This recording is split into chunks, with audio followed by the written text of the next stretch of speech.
Praise the lord. ఈరోజు దేవుని వాగ్దానం ద్వితీయోపదేశకాండ గ్రంథం 28వ అధ్యాయం 3వ వచనం.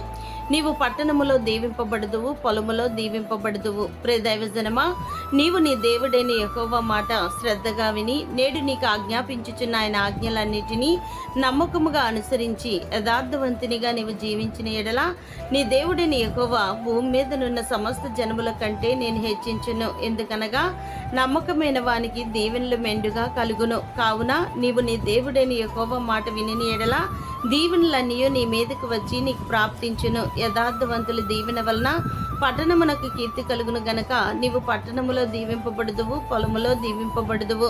యెహోవా చేత మీరు దీవెన నొందిన వారు. నీ దేవుడు పైనుండి మెంటి దేవుళ్ళతో నేను దీవించును అనగా ఆకాశపు వాకిండ్లను విప్పి పట్టజాలనంత విస్తారముగా దీవెనలు కుమ్మరించును. దేవుడు మిమ్మును దీవించునుగాక. ఆమెన్.